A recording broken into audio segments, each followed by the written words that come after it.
How's it going, Vosotros? Today we're talking about Togo. T-O-G-O.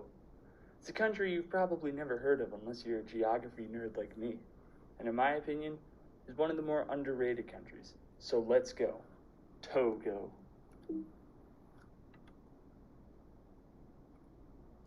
So Togo is located on the Atlantic coast of West Africa.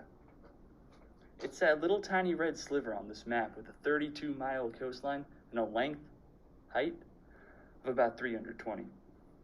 To the north we got Burkina Faso, to the east we got Ghana, and Benin is in the west. Now I don't know about you, but I've never been in any of these countries. I'll have Togo. I'm gonna get there someday. But history.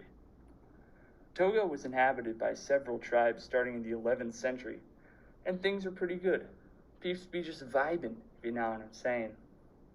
I guess things were just Togo'd to be true. Well, they were.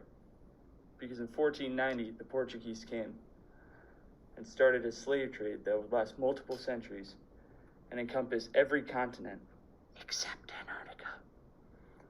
Now, in 1884, a treaty was signed by King Malapa III, a document turning over the land of Togo to German rule, and after signing some agreements with France and Great Britain, the German colony of Togoland was born in 1905, 21 years later. The agreement didn't work out as well for the natives, however, and they were forced into paying high taxes and working in the fields, cultivating coffee, cotton, and cocoa. And a railway was built in Lomé to support it. Fast forward to World War I,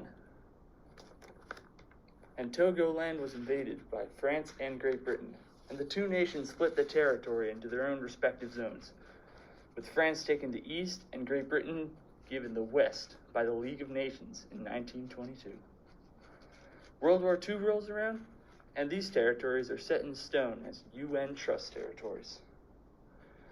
Until 1957, when British Togoland became part of the newly formed Ghana, and French Togoland became a part of the French Union in 1959.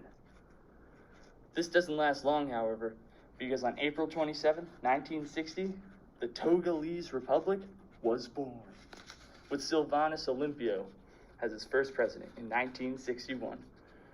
He received a unanimous vote, which is exactly what happened to George Washington as well when he became president. Things didn't quite work out, however, and when Olympio cut ties with France during the end of the Algerian War in 1963, he was assassinated, and a military coup was initiated by this guy at the helm. He led a single-party system till the 90s and reigned until his death in 2005, making him the longest ruling dictator in Africa. While elections were held during this time, many accused the results as being illegitimate. In 2005, power was passed on to his son, and as of 2020, he's currently serving his fourth term as president. But enough about politics.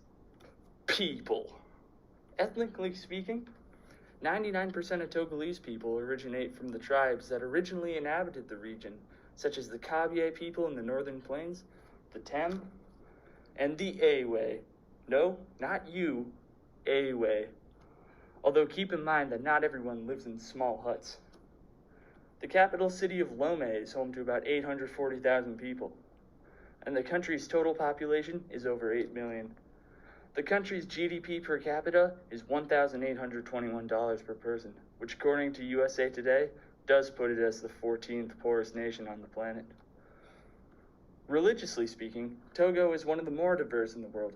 43% of people in Togo adhere to Christianity in some way, 14% to Islam, and more than 35% of Togolese still practice their own traditional African faith, one of the highest percentages of any country. They use the West African franc as their currency, and their official language is French, so I guess... Oh, oui, je n'en sais pas. I don't speak French. Yet.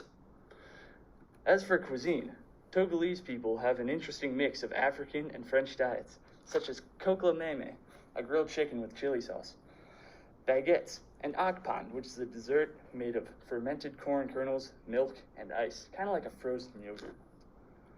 Togo's climate is mostly lush and tropical, except for the northern dry plains, which contain an UNESCO heritage site known as Kotamaku, with its unique houses made of mud. Side note, I first heard of Togo at my grandparents' house when I was watching the London Olympics, and this guy came on in canoe slalom.